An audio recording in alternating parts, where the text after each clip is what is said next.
So Pilate then took Jesus and flogged him. The soldiers twisted thorns into a crown and put it on his head and dressed him in a purple garment. They kept saying, "Hail, King of the Jews!" and they kept slapping him. Then Pilate went out again and said to them, "Behold, I bring him out to you, that you may know that I find no basis for a charge against him." Jesus therefore came out, wearing the crown of thorns and the purple garment. Pilate said to them, "Behold the man!" When therefore the chief priest and the officers saw him, they shouted, saying, "Crucify! Crucify!" Pilate said to them, "Take him yourselves and crucify him, for I find no basis for a charge against him." The Jews answered him, "We have a law, and by our law he ought to die, because he made himself the Son of God."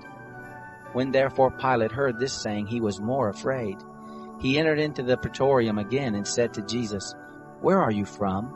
But Jesus gave him no answer. Pilate therefore said to him, "Aren't you speaking to me? Don't you know that I have power to release you and have power to crucify you?" Jesus answered, "You would have no power at all against me unless it were given to you from above. Therefore he who delivered me to you has greater sin." At this, Pilate was seeking to release him, but the Jews cried out, saying, "If you release this man, you aren't Caesar's friend. Everyone who makes himself a king speaks against Caesar."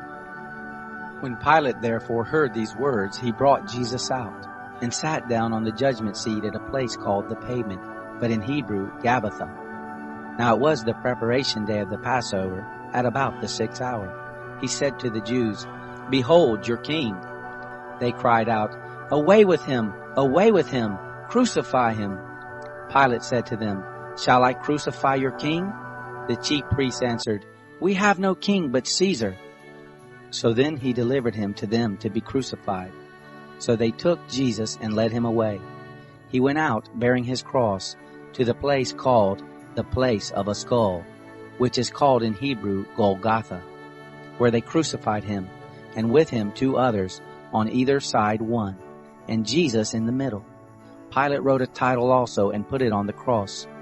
There was written, "Jesus of Nazareth, the King of the Jews."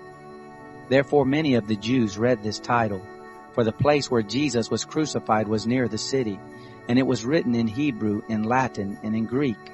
The chief priest of the Jews therefore said to Pilate, "Don't write the King of the Jews, but he said, 'I am the King of the Jews.'" Pilate answered, "What I have written, I have written."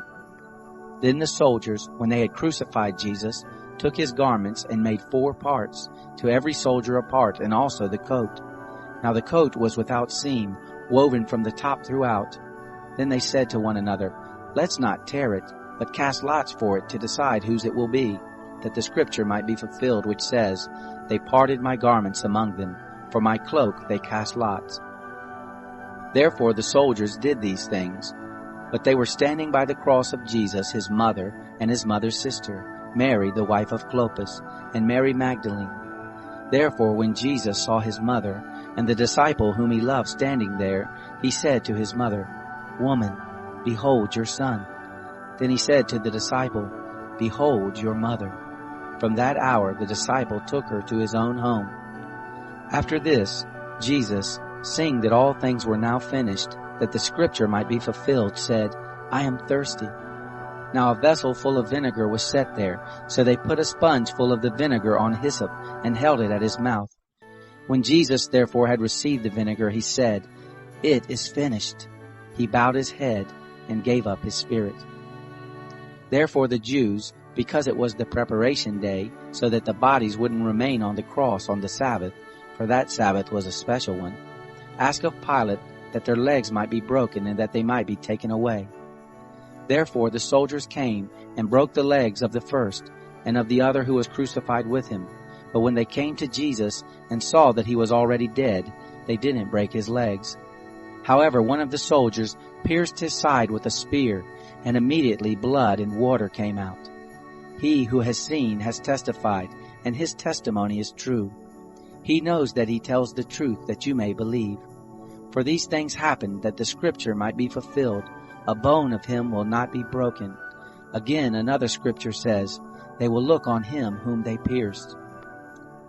After these things, Joseph of Arimathea, being a disciple of Jesus, but secretly for fear of the Jews, asked of Pilate that he might take away Jesus' body. Pilate gave him permission. He came therefore and took away his body. Nicodemus, who at first came to Jesus by night, also came, bringing a mixture of myrrh and aloes, about 100 Roman pounds. So they took Jesus' body and bound it in linen cloths with the spices, as the custom of the Jews is to bury. Now in the place where he was crucified there was a garden. In the garden a new tomb in which no man had ever yet been laid. Then because of the Jews' preparation day, for the tomb was near at hand, they laid Jesus there. Thank you for studying the gospel of Jesus Christ with us. Subscribe and hit that bell to follow each daily chapter. You can find a transcript of this gospel and many other free resources at www.holytruth.org. Be blessed in the Lord and stay prayed up.